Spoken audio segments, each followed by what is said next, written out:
জামাতের টিকিট কাটলে জান্নাতের টিকিট কাটা হবে, কোথায় আছে? এবং এটা ঠিক না। ধর্মকে ব্যবহার করে রাজনৈতিক ফায়দা নিয়ে নেওয়া, এটা কখনোই আপনার ইসলামিক।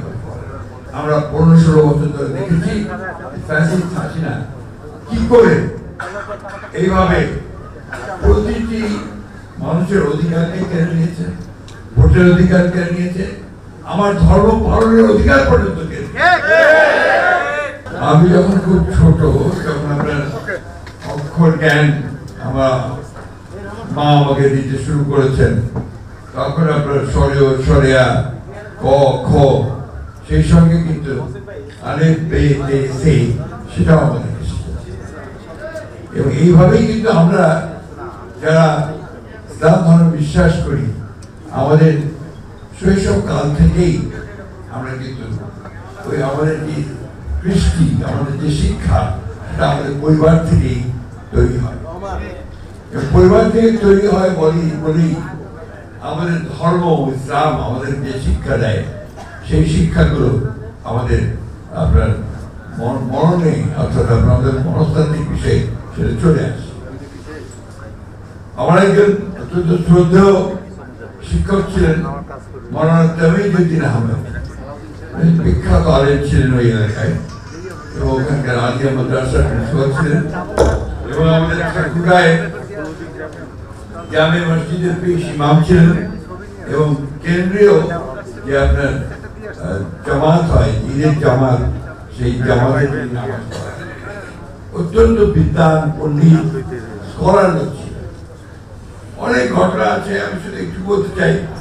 তিনি আমাকে তার দ্বারা প্রভাবিত হয়ে আমি যেগুলো শিখেছি তা হচ্ছে যে প্রকৃত মানুষ হয় হচ্ছে আসলে ইসলামের শিক্ষা। একজন মানুষ যদি মানুষ হয়, যে অন্যান্য মানুষকে সম্মান করবে, আমার রাসূলের যে শিক্ষা সবাই সবসময় অন্যকে সম্মান করবে, তার যে পাওনা সেটা বুঝে দেবে, আর তুমি বিনয়ী হয়ে থাকবে, নিচে থাকবে, এই শিক্ষাগুলো আমরা ছোটবেলা থেকে পেয়েছি। যে কারণে পরবর্তীকালে যখন জীবনের কাজের জীবনে এসেছি, রাজনৈতিক জীবনে এসেছি, সেইখান থেকে কিন্তু আমরা বাইরে যেতে পারি।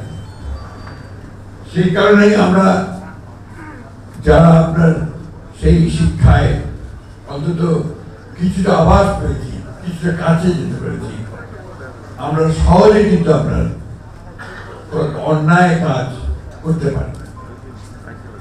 আমার মনে হয় কষ্ট হয়, আপনাদেরকে আমি জিজ্ঞাসা করতে চাই, এই যে এত মুসলমানের দেশ, এত মাদ্রাসা মসজিদ, এত ইমাম, এত উলেমা, এত বিদ্যান পণ্ডিত ব্যক্তিরা আছেন, তারপরেও এই দেশে এত অন্যায় কেন, এত পাপ কেন? কেন মানুষ এত চুরি করে, এত দুর্নীতি করে, আমার সম্পদকে বিদেশে পাচার করে দেয়? শিক্ষা না বাবা, আমি একটা মসজিদ তৈরি করার ব্যাপারে আমাদের মানুষের যে আগ্রহ এবং তাকে সেই সম্পদ জোগাড় করে মসজিদ তৈরি করে, সেই আগ্রহটা কোথায় যায় যখন সে একটা ভালো মানুষ তৈরি করতে চায়? আমি জানি না, আমাদের অনেক ভালো ব্যাখ্যা করতে পারবেন। আমার বিষয় ছিল অর্থনীতি, পরে রাজনীতি, ধর্ম সম্পর্কে আমার জ্ঞান অত্যন্ত সীমিত। স্পিরিচুয়াল যে ব্যাপার থাকে আপনার একটা যেটাকে আমরা বলি উপরওয়ালার তরফ থেকে যেটা আসে তার সম্পর্কে জানা, ধর্ম সম্পর্কে ভালো করে জানা এবং সেটার প্রয়োগ সমাজে কিভাবে করা যাবে, এই বিষয়টা আমার মনে হয় যে আমাদের আরো গভীরভাবে চিন্তা ভাবনা করার প্রয়োজন আছে। বিশেষ করে আমার একবার সৌভাগ্য হয়েছিল আপনার ইন্দোনেশিয়া যাওয়ার। ইন্দোনেশিয়াতে আপনারা জানেন যে সেখানে মুসলিম জনগোষ্ঠী সবচেয়ে বেশি, সেকেন্ড লার্জেস্ট। ওখানে আমি যেটা দেখেছি, আমার যেটা প্র্যাগমেটিক মনে হচ্ছে, বাস্তব যে সরকারি আসুক, সেটা কমিউনিস্ট সরকারি আসুক বা আপনার ইসলামিক সরকার আসুক বা আপনার গণতান্ত্রিক সরকারি আসুক, তারা কিন্তু ওখানে অ্যাসোসিয়েশন অফ উলেমা করে ভেরি পাওয়ারফুল। গোটা দেশ জুড়ে সেটার প্রভাব। তাদের সঙ্গে পরামর্শ না করে তারা কোনো কাজ পায় না। এই যে একটা আপনার ট্রাকচার ব্যাপার, একটা গঠন ভাবে গঠিত হয়, এটা কেন যে আমাদের দেশে আমরা কখনই একখানে আমাদের বিএনপি আপনারা জানেন, আমরা খুব ঘোষিত জিয়া রহমানের তৈরি করা দল, এবং আমাদের দলের মূল বিষয়টা হচ্ছে একটা লিবারেল ডেমোক্রেসি। আমরা হচ্ছে একটা উদারপন্থী গণতান্ত্রিক দল। আমরা বিশ্বাস করি গণতন্ত্র যদি একটা দেশে থাকে তাহলে সকল শ্রেণী, সকল ধর্মের, সকল বর্ণের মানুষের অধিকারটাকে প্রতিষ্ঠিত করে। আর যদি সেটা না থাকে তাহলে কারোর অধিকার প্রতিষ্ঠিত করা যায় না। আমরা 15-16 বছর ধরে দেখেছি ফ্যাসিস্ট হাসিনা কি করে এইভাবে প্রতিটি মানুষের অধিকারকে কেড়ে নিয়েছে, ভোটের অধিকার কেড়ে নিয়েছে, আমার ধর্ম পালনের অধিকার পর্যন্ত কেড়ে নিয়েছে। আপনাদের নিশ্চয়ই সকলের মনে থাকবে, খুঁজবা কি হবে তাও কাউকে দিতে পারে। এখন এই যদি অবস্থা হয়, তারপরে আবার দাবি করে যে তারা ইসলামের পক্ষে কাজ করেছে, আরো দুঃখ হয় তখন যখন দেখি আমাদের দেশের কিছু আলেম উলেমারা তার সঙ্গে মিটিং করে তাকে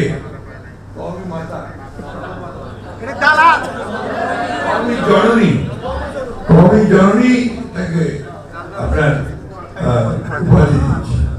এগুলো আমার কাছে প্রশ্ন, এগুলো আমার কোশ্চেন। আমি আশা করি যে আমি হয়তো এই প্রশ্নের উত্তর ঠিকভাবে পাবো বলে আশা করি।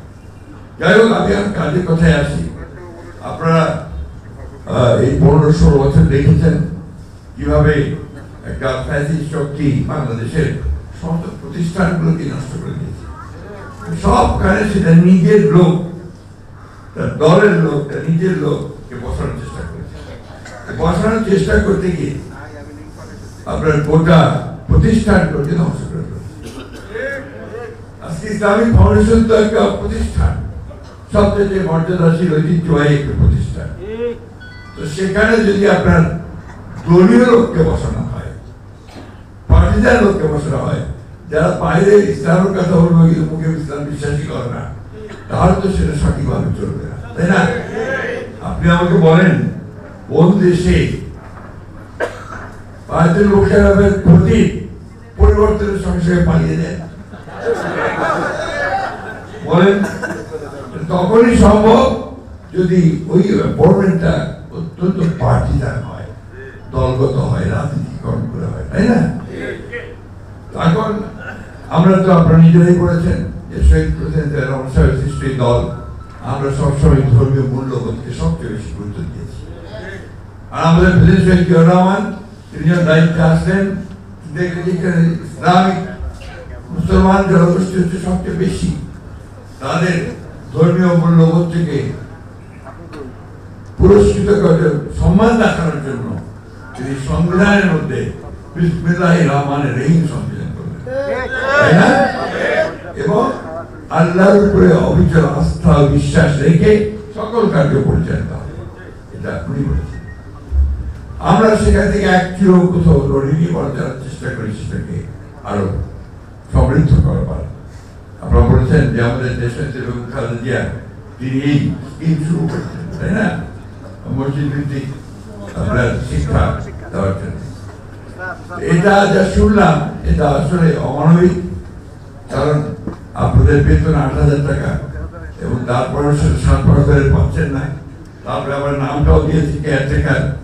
এটা ঠিক হয়নি। যারা সেই আপনার সিদ্ধান্ত নিয়েছিলেন একেবারেই অবিবেচকের মতো সিদ্ধান্ত নিয়েছিলেন। মৌলানা সাহেব সকলের সামনে বলেছেন ইনশাআল্লাহ খুব শিগগিরই এটা পরিবর্তন হবে। আমি আশা করি আমরা সেই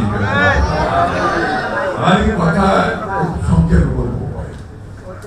যে এখন আমরা জানি যে একটা 15-16 বছরের একটা ভয়াবহ দানবীয় একটা শাসন, সেখান থেকে বেরিয়ে এসে আমরা অনেক ত্যাগের বিনিময়ে আপনাদের আরে বলে অনেকে মারা গেছেন, জেল খেটেছেন, ফাঁসি হয়েছে, জঙ্গি চিহ্নিত করে বছরের পর বছর জেলে থাকতে হচ্ছে, আমরা যারা গণতন্ত্রের জন্য সংগ্রাম করেছি আমাদেরকে একই পরিণতি ভোগ করতে হচ্ছে, তাই না?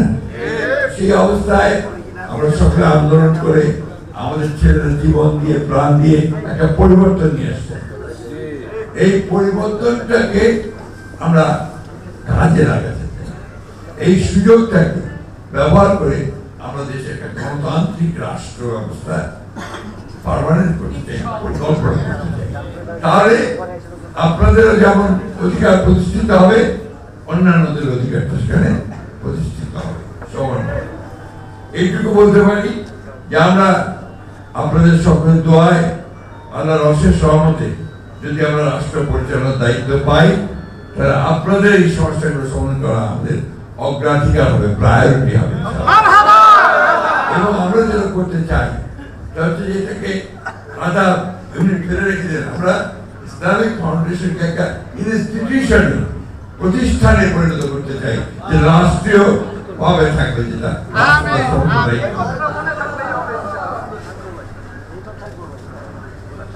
আরেকটা দাবি আছে আপনাদের রাজস্ব খাতে। ইনশাআল্লাহ আমরা এটাকে রাজস্ব খাতে নেওয়ার জন্য, যেটা বললাম যে প্রতিষ্ঠানকে যদি রাষ্ট্রীয়ভাবে আমি নিয়ে নিতে পারি, তাহলে কিন্তু সেটা রাজস্ব খাতে এমনি চলে যাবে, আপনাকে চিন্তা করতে হবে।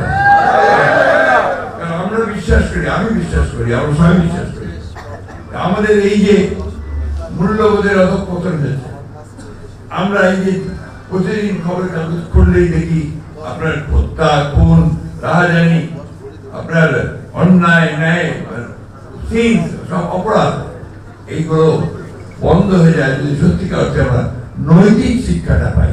আর নৈতিক শিক্ষা পাই কিন্তু আমি আপনার ওই বক্তব্যে বা মাদ্রাসায়, স্কুলে, আমার শিক্ষকের কাছে, বাড়িতে, পরিবারের কাছে, তাই না? ওই জিনিসটাকে আমরা এনশিওর করতে চাই। আমি আপনাদেরকে আবারও ধন্যবাদ জানাই যে আজকে আপনারা আমাকে সুযোগ দিয়েছেন আপনাদের কাছে এখানে এসে কিছু কথা শোনার জন্য, এবং সুযোগ দিয়েছেন কিছু বলার জন্য। আজকে দেশে কিন্তু পরিবর্তন হচ্ছে, আর প্রধান উপদেষ্টা বলেছেন নির্বাচন হবে, এবং সেটা ফেব্রুয়ারিতে নির্বাচন, এবং এই নির্বাচনের জন্য তারা আগে দেখেছেন সংস্কার কমিশন করা হয়েছিল। সংস্কার কমিশন খুব বড় বড় দেশে এসছে, বিদেশ থেকে এসছে, তারা বহু 9 মাস ধরে তারা প্রচার করেছে, অনেক সংস্কারের কথা বলেছে। সব শেষে যেটা বলেছিল আমরা বুঝি না, ঠিক দেশের মানুষ অনেকেই বুঝতে পারে না। আপনার পিয়া কয়জন বুঝে বলেন, আপনার সাধারণ মানুষের সঙ্গে চলাফেরা করা, তাই না? পিয়ারটা কি আছে?